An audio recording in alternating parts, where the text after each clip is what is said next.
Just to relax. Not like you're all tense this hour anyway, but into this beautiful day where the clouds have burned off and the sun is peeking through and it's warmed up a little and the grass is confused and the flowers are uncertain, but the trees know. The trees know. And they say in this neck of the woods that if you want to know when spring is here to stay, watch the pecan trees. When they bud, winter is gone. You and I live in uncertainty, in the weather. You and I live in the midst of change. And it's teachings such as this one that bring us awareness on how to navigate change, how to trust the changes, to know that back of it all, there's one life, one mind, one heart, out of which all this has issued, out of which you and I have come. We carry within ourselves the attributes of this one at a local and personal level. And we recognize this one in each other's eyes. This is how we manage change, as arm in arm, hand in hand.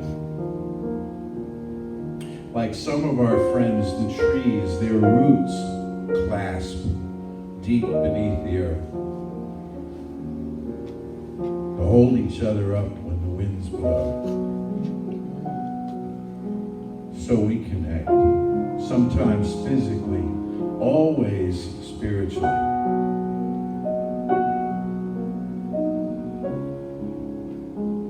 For we are agents of healing, representatives of this one life in which nothing has ever fundamentally been wrong, nor could it be. And we've come here to this place today to have an experience of this that we can then take with us into our jobs, our homes, the world at large. A consciousness not just of refuge and safety, but a consciousness of transformation and power that we can draw from to do astonishing things in this world as the beings of light that we are. So I know for each of us that in this hour together, something powerful and transformative is occurring in and to and through and around us, assisted along by music and words and hugs and smiles and the energy of the group. And I invite you to be with your inner process, your thoughts, your feelings, wherever they may take you on this sweet Sunday morning as we sit together for a few moments, surrounded by the beauty of this music.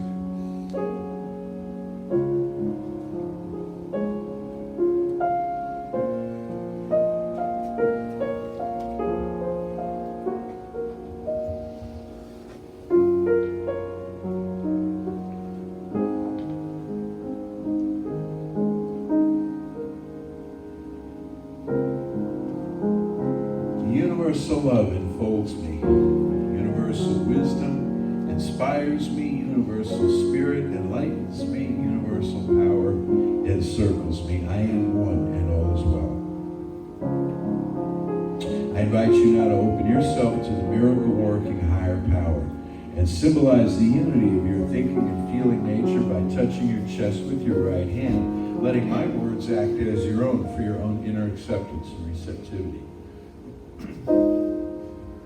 I acknowledge that there is a power, intelligence, and wisdom greater than my own. I am in the midst of it, and it is in the midst of me, sensitive and responsive to my every thought, word, action, and feeling. I now make this true for myself by saying aloud, I acknowledge. I acknowledge.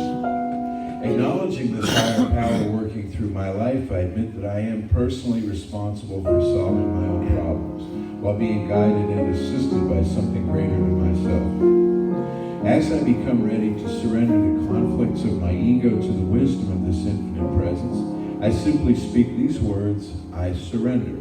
I surrender. Knowing that forgiveness is the key to unconditional love and the feeling of heaven, I now unconditionally forgive anyone and everyone who has ever injured me in any way, real or imagined. And I now forgive myself for all my mistaken judgments and their resulting actions. From my deepest level of understanding, now I say, I forgive. I forgive. Realizing that I continually experience the effects of my own thinking, I now choose to allow this higher power to recreate me deeply, filling my mind with thoughts that are only constructive, positive, loving, and beautiful. I call upon this divine inflow by stating aloud, I choose. I choose. I now center upon that one special idea that I'm willing to accept as real for me in this coming week, visualizing this idea as already acted upon and brought to pass. And seeing my idea become a fact of my experience, I enjoy the happiness and peace of my thought fulfilled, and gratefully speak these words, I accept. I accept. Knowing that I have an everlasting place in the midst of the power that sustains all creation, as well as the support of all those around me, I allow myself to relax in the peace of fulfillment and gratitude and say, I release. I release. Now in my mind's eye, I envision the presence of someone near and dear to me who's touched my life in powerful, wonderful ways. This could be a friend, a family member, a teacher of mine. It's someone who's not physically present with me in this room this morning, so I greet this being of light and consciousness, turning toward that face I see in my mind's eye, saying, I'm grateful for the good in your life. I'm grateful for the good in your life. Now I open my eyes to the world around me, turn joyfully to these folks here and say to each of them, I'm grateful for the good in your life.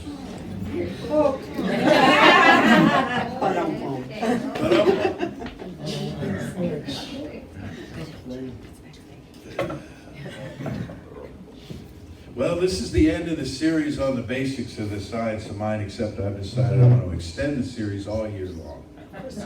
I'm serious. I mean, that's what we do, right? Yeah. We can revisit the Ottoman Empire next year. I get off into history sometimes, but I like history. you like history? Yeah, I do. That's good. Yeah, history's instructive, but the future is more. That's where the action really is. You think? So today we think about healing. Because all of this had to be heading someplace, right? We learn what we do so as to use it. This is not passive information. That there's one life, and that life is God, and that life is your life right now. Great. You file it away, sit there with it. There may have been a time before we came to this earth when we lived in this blissful heavenly space where we could just sort of lounge around and adore the great creator. I doubt it, but it could have been the case. But what we know for sure here is we've got work to do. We got work to do. We got work to do on this planet. We got work to do with our brothers and sisters. We've got work to do with ourselves, within ourselves. And so this is about being an agent of healing. You see, there's one healing agency.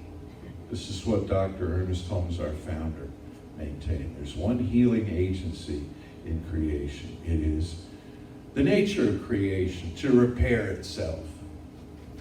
It's the nature of your body to repair itself. Have a small, I don't know, paper cut. We were shuffling papers in class yesterday. We had to assemble workbooks on the fly in class yesterday. And I said, don't anybody get a paper cut. A paper cut and nutrients and healing properties throughout the physical self mobilize like little ambulances. And they move to that place and they bring what's needed to restore and to repair. They bring vitamin K, blood clotting mechanism, and they bring natural antibiotics with the self-contains and so on. This is how nature is set up. So there's a healing agency, and it's already underway. It's doing what it knows to do. But it needs those little ambulances sometimes in the form of you, in the form of consciousness that you bring to the table, you and I, out in the world, especially when it comes to emotional healing. Physical healing too, but physical healing follows emotional healing. Healing is different than curing, and it's different than remedy, slightly. It's a semantic distinction, but one worth observing. To cure means to change the effect, to cure a situation. It is now asymptomatic. Healing is organic and is about wholeness. The root of whole and heal are it's the same root. Healing recognizes an integrity of wholeness within a situation, within a system. Curing is more than a band-aid, but it doesn't necessarily address underlying causes and conditions. Causes and conditions that affect us, that sicken us, that weaken us, come from, ultimately, in this teaching we believe, a sense of separation from our source. And so when we address the sense of separation from our source, a separation that's never been real, but it doesn't keep us from thinking it's real or feeling it's real, well, there's a domino effect then, through the body, through the relationships, the career, even down to the toaster that you toast your bread in. Because all of these things, when there's not that effect of wholeness being demonstrated, all of these things conspire to point out to us that we're out of whack, that we're out of alignment. Life is about the transmission of information back and forth. This is what consciousness is. Consciousness is not just the thing you see with your eyes closed. Consciousness is out there in the world. And so I was telling the group at 9:30, I said, if you have one of those days or you have one of those weeks where everything breaks down and everything falls apart, it's information. And you burn the toast and the coffee maker blows up, the car won't start. And it wouldn't matter if it did because the garage door won't go up. You know? And that's before lunch. That's, you know. And you have these, it's information and it's telling you there's something you're not paying attention to. The same with a bunch of weird aches and pains in the body. And suddenly people are like, well, I'm getting older now, so I have to have allergies. I'm getting older now, so I have to have this. So these are stories that we tell ourselves, and we take comfort in it because we look around and other people are suffering too. And as long as other people are suffering too, then it's all right with us. We suffer a little bit. But we buy into these stories and things where, in fact, when your body seizes up, when your body clogs up, it's information for you. It's telling you something. Look at something here. It's not punishing you. It's not rewarding you. It's informing you. Life is informing you. How we interact with nature. If it always seems to be raining everywhere we go, it's information for us. It's all. And so we look at this and we say, well, what can I learn from this? What can I do? And when we're in the flow, hit every green light, things seem to move right along. You'll notice there's a pattern there. And you tweak it. This is what we've been talking about through this series. I know Reverend Arthur last week too. You play with this stuff in consciousness, You play with this. If I'm a little more positive, what's going to happen over here? What am I going to manifest that's a little more forthcoming and a little more supportive? How is all of this going to manifest? And you get to where, watch this. You go, watch this. Watch me take this judgmental, condemning thought and just kind of drop it in the middle of the room like a hockey puck, Here, fight over this. Let me just drop this thing, watch what happens. Ooh, that was unpleasant. Every time I do that, that's unpleasant. Every time I do that, that affects me. I'm not going to do that anymore. I've learned something powerful. Before, when I didn't notice the cause-effect relationship, my word was careless. I could go around, judge, blame, condemn, whatever, criticize, snark, have all kinds of snarky opinions about stuff, and I thought this was entertaining, even charming to people. I thought people wanted my snarky opinions, you know? But now I learned something different. They're toxins. They make me sick. They make me sick. And on a beautiful day, I can be bilious from my own judgments. Now you realize I'm not talking about me personally because I'm far too evolved to have done anything. So I'm speaking in kind of the general. But you start to notice every time you judge, every time you condemn, you're a little weaker. You're a little sicker. You're a little more decrepit. A little more decrepit. Well, you weren't created to be that way. It's not a rule of nature to be that way. It can be reversed. Every time you bless, every time you forgive, every time you act in grace.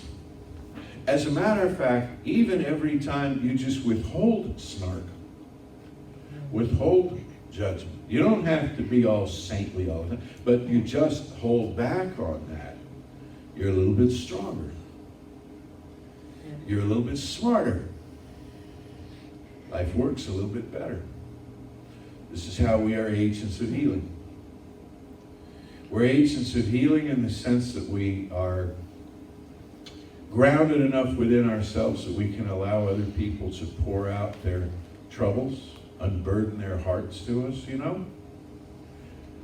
That's a great form of healing, is to just sit there and witness to somebody else's troubles, somebody else's confusion. They have been heard. Ernest Holmes said, people are dying for someone just to tell them they're all right. Now that's not real lofty, philosophical, religious stuff, is it? I mean, that's about as baseline as you can get. People are not dying for an explanation of the next life, or how many angels can dance on the head of the pin, or the difference between, oh God, my favorite, the difference between deductive and inductive reasoning. Practitioner students will know. This is not what people are dying to know.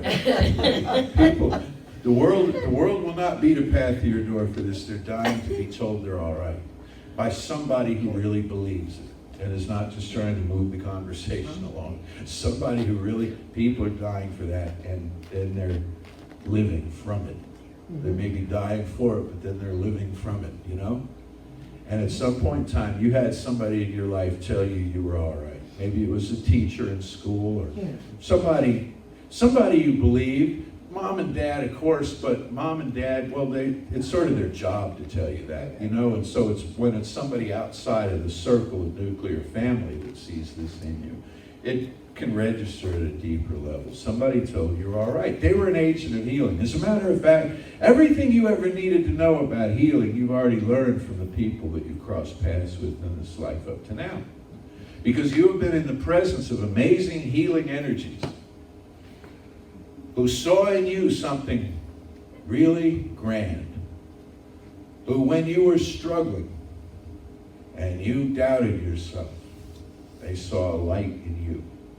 And maybe they said something about it to you. Maybe they sat you down and they said, you can do great things. And now I am speaking about myself, I was a rebellious kid, and I got up to no good a lot. Long before any of you knew me, I was trouble.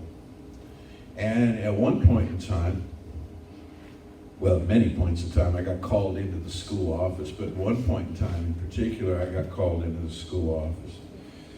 And this counselor just didn't know what to do with me, and opened his drawer and pulled, I thought he was pulling out a gun, but he opened his desk drawer and he pulled out a copy of the biography of Booker T. Washington. And he pushed it across the desk to me and he said, read this. And I did. I was 13, I guess, and I did. And I've thought back on that. I gave him his book back later. We didn't talk about it, you know. But I thought about that. Like, Did he have a drawer full of these books for troubled kids? Or did he have a drawer full of miscellaneous books, and this one came to the top, and I could have gotten Catcher in the Rye, and it would have really messed me up. Or did he just simply not know what to do, and thought, and something in the moment just said, give the kid a book? I don't know. But it helped. It helped. It helped that somebody didn't think I deserved a suspension or a beating or whatever they might have meted out, But what I needed, what he needs, is an inspiring story. That's a certain amount of faith somebody has in you, that they think they can give you an inspiring story and it will deliver the goods and inspire you. And it did. And there were pieces that come together. Well, you've had the same kind of thing in your life. You've had times when somebody could have fired you.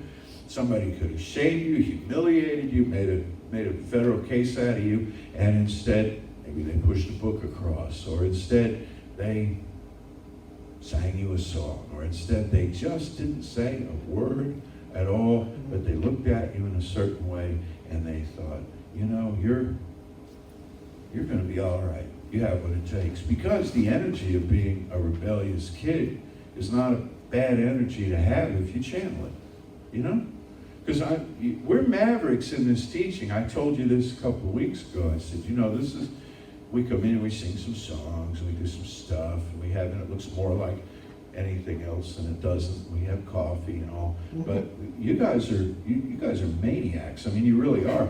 To believe that you are the experience that God is having in this world at this time by means of you. That's a pretty far out idea, and you've taken on a really high level of responsibility with that knowing, to be an agent of healing, so that you can be the one who pushes the book across, so you can be the one who says, you're all right. You tell somebody they're all right, they go a long way on that. That is fuel for them.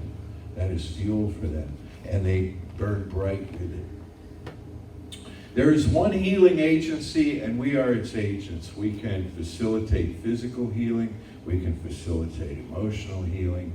We want to not be so attached to the outcome of what that has to look like that we overly outline. As I was saying Wednesday night, what we want to be specific about is the feeling. What we want to be less specific about is the form.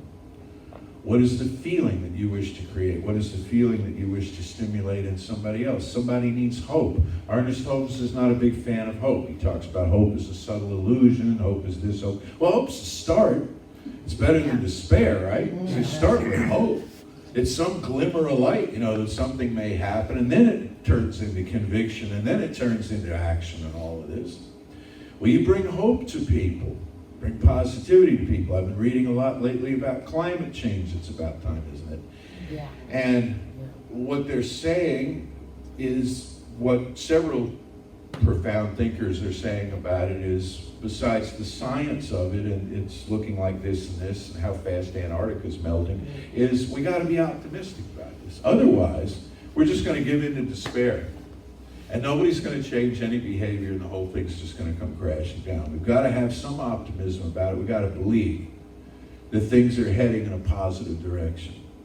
They said the same thing about the HIV/AIDS crisis when it was in its early days. Yes, this is a terrible thing. It's an outrageous thing. It's a monstrous thing. And there's still a God. There's still a power. Spirit made this earth. This won't be the first time it's been messed up. It might be the first time it's been messed up by the human species to this degree. We've had 5 mass extinctions before now, and yet here we are. I'm not saying not to trade in all the plastic cutlery, Danielle, but we had this conversation for the biodegradable kind. And seriously do the things that need to be done. I was driven around the other day in a Tesla for the first time. Have you been in a Tesla? One of the things, but they're absolutely quiet. Yeah. All you can hear is the wind. It's the creepiest thing. And this particular one, there was an app for it. It was not demonstrated to me in person, but I heard it had been the day before to some other people. You can park your car yonder and come out and it's raining, and with your app, the car starts and drives to you. The car starts and drives to you. You see? That's not only great technology, but it's helping the planet. Well, these are all things that we're throwing in to do. But we do them with optimism, and when the idea comes, you can be certain that somehow the way for that was kind of greased by a belief in yes, rather than an attachment to no. There is a way. Do you believe there is a way? Do you believe there is a way to save the earth? Do you believe there's a way for people to get along? Do you believe that in the abstract? Then how about using it in the particular? And how we do that is we start locally. We think globally, we think cosmically, and we start locally. We start personally right where we are. Now, what you need or ought to do about climate change is not my place to say. There are plenty of places that do say it, and I hope you'll avail yourself of the information. But what I'm up to is more about human relationships and stuff, and the relationship that we have with ourselves, because that's really where it all begins. See, if I don't care about myself, I don't care about the earth. I don't care about you. You're just fodder, you know? You're just something to be motored over on the way to my getting what I need to survive. But when I do care about myself and I value me, then I value you, because you're another look-alike of me. And then I value the playground of earth that we have here together. So this is our home, you know? And we start to take care. If you're not taking good care of yourself, if you're not emotionally or physically or whatever taking good care of yourself, it's because you're angry. And maybe because you're sad. And sadness is a form of anger, and anger is a form of sadness, and they're both forms of the sense of separation from source. So that's where we work. We go back to the sense of separation from source. Is there a source? I believe there is. Am I separated from it? No way. Well, there you are then. No longer do I believe in it. Suddenly, I feel better. Suddenly, I take better care of myself. Suddenly, I'm more attentive to you. Suddenly, the whole thing works better. Now, what if everybody did that? Where would war go? Where would bigotry go? Where would stupidity go? All of these things, they'd be rolled up, as Holmes said, like a scroll and numbered with the things that were once thought to be. They just all vanished into thin air.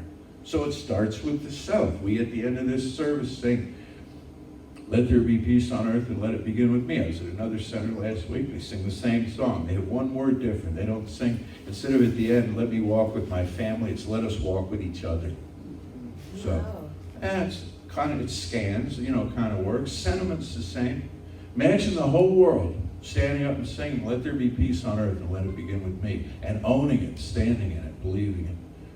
What would happen then? Well, for this we are responsible. So where it begins as an agent of healing is to withhold the snark, go around, look for the good, praise it, expect the best from people, expect people to be smarter than they've been in your history with them, expect people to see the light, expect people to be kind, expect people to be forthcoming. Expect this. Also expect information that you need. I shared a quote at 9:30 I just love, and I didn't look it up in between to get it right, but here it is. It's more or less like this.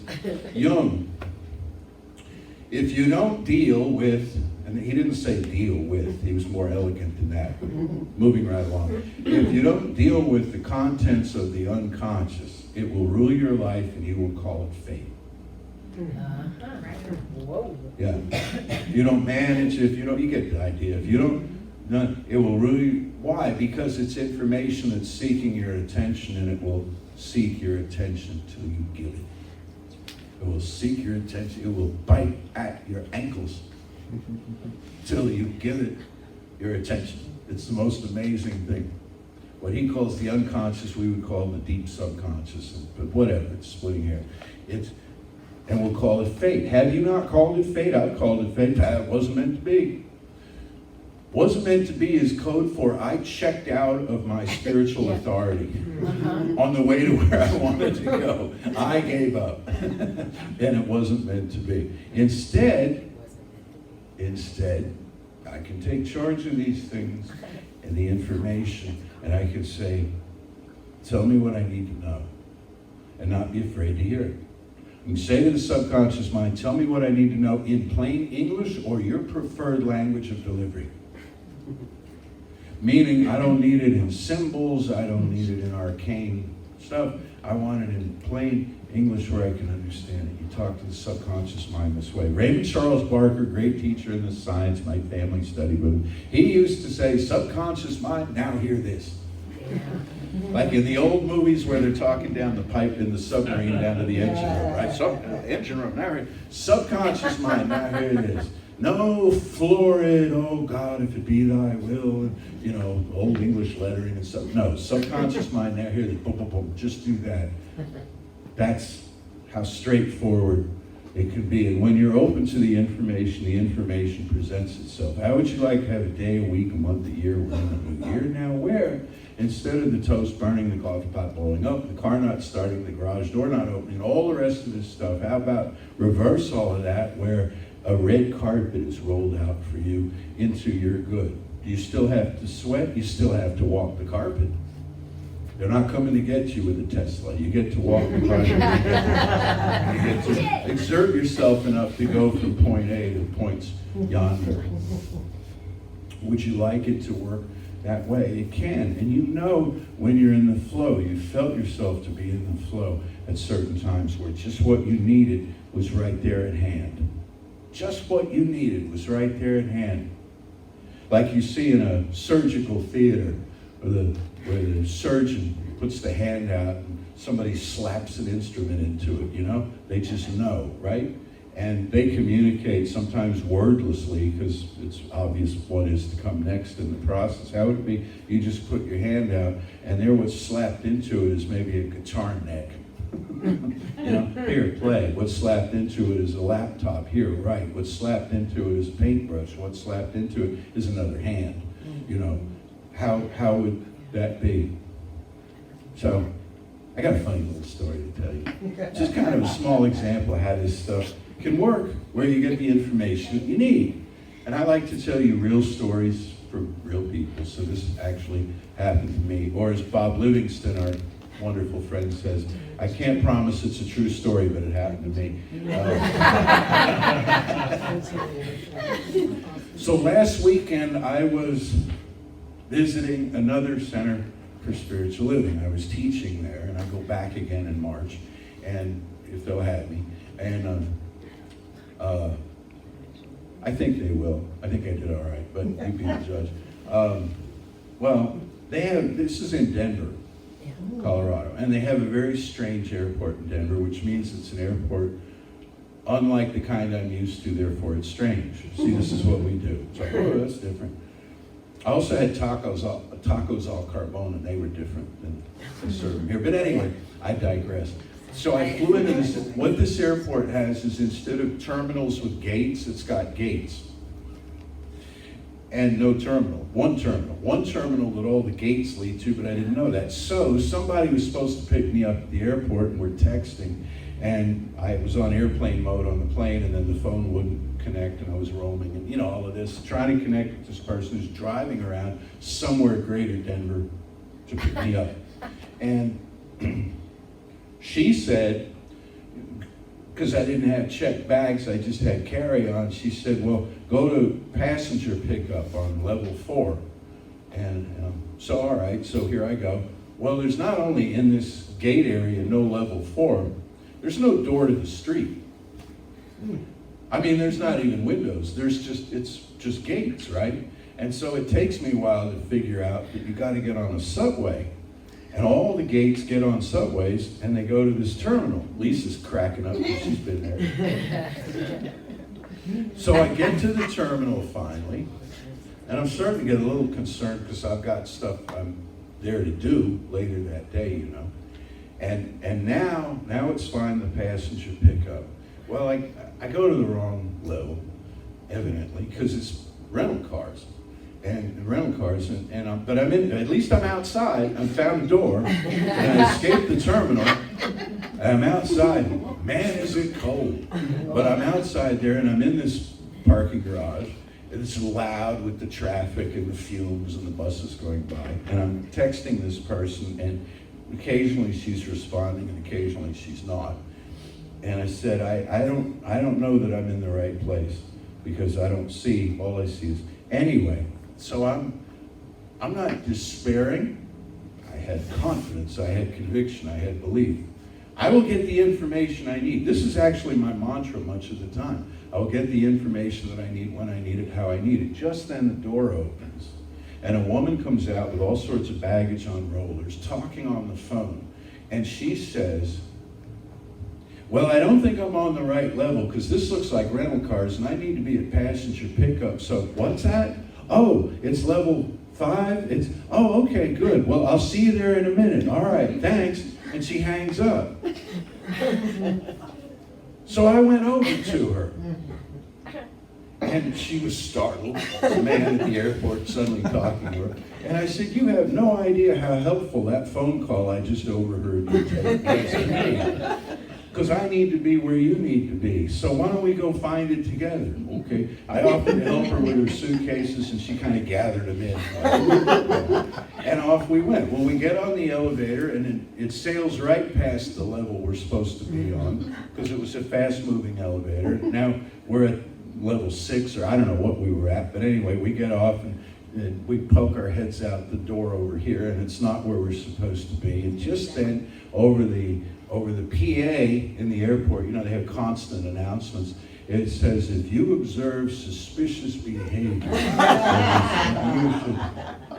So I turned to her and I said, are we engaging in suspicious behavior? And she laughed and I laughed. And then we were in the right place. Almost. I was still not under the right airline sign I was on, and so my ride had to circle around.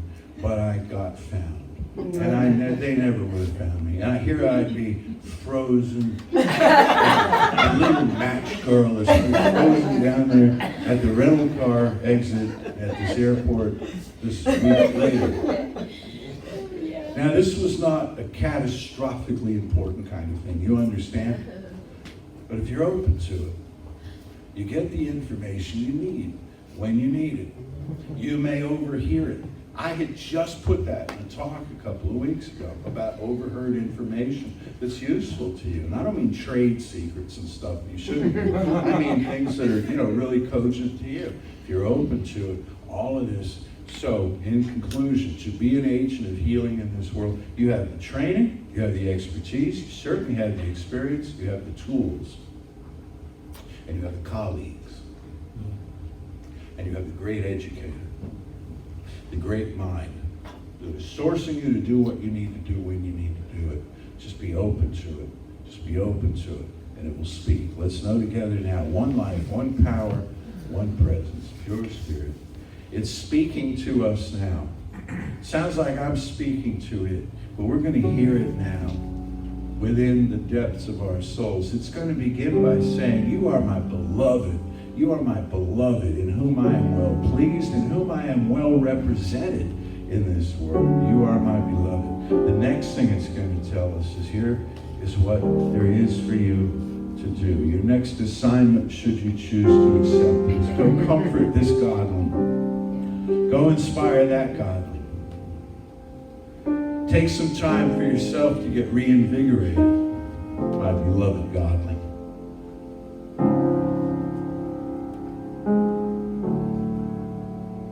Sing that song that keeps crossing your mind. Write down those words. This is what there is for you to do. And if you think about it, just take a popular song that might come to mind that has meant something to you, that's been part of the soundtrack of your life, and ask yourself, has that song cured more people, healed more people, remedied more people than any group of surgeons possibly could? And of course it has. Because it's portable. And it's perennial. Think of a story that uplifted you. It's been read over the years. How many people has it touched? Think of an avatar, a Messiah, a saint, a wise one, a Savior. It's lived in the hearts of so many for so long. Think of the appearance of angels and other heavenly beings, the belief in unseen powers that encircle us, and how much support and strength this has provided to we humans. When you begin to see that you're surrounded on all sides by visible and invisible mechanisms for the unconscious or subconscious becoming conscious, becoming fact, becoming your life. It all has been provided. Now we accept. For this knowing and its manifestation in form everywhere we turn, I am so deeply grateful. I release this word now into the infinite, calling it done. And so it is. So it is. Here's Brian again. With us? Who's that? Newish. This fellow with the microphone right here. He's awesome. I guess I'll go this way. If it's gonna connect, it's gotta connect. Yeah. Thank you, Lord. We need an engineer. I say that. I like that. Yes. If it's We gotta need come a in. connection Follow engineer. Lord. A little closer. We need the, There it goes. we need the, there it is. There we It's go, working. there we go, there It's we working, go. okay. See? Let her in. Very good. All right. One more link. One more link. We only A new world elect record. Please join me as I reflect on the eternal, on the ephemeral, on that which we call God. That source of grace, that source of well-being, that source of peace, that everything with which I am one, and because I am one, I know that this is true for everyone gathered before me. We are the host in our life of this power, this peace, this grace, this ability to see and perceive and understand that is fully part of us. And I speak these words for everyone present, that we act on this ability, that we seek this ability and its experience, and that our lives manifest and reflect where we are in evolving and expressing the God that is in us and is us as an expression. For these words, I am so grateful. I am so grateful that this peace emanates and grows every day from myself, and speak this as though this is your word. This peace grows from myself into the world, and it creates a world that works for everyone. And so it is. So it is. Say with me now, something wonderful is happening through me. Something wonderful is happening through I me. feel it in my body. I feel it in my body. I feel it in my mind. I feel it in my I mind. feel it in everything I am. I feel it in everything I am. I choose it. I choose it. I trust it. I trust it. I use it. I use it. And I love it. And I love it. So it is. And so it is. Yes.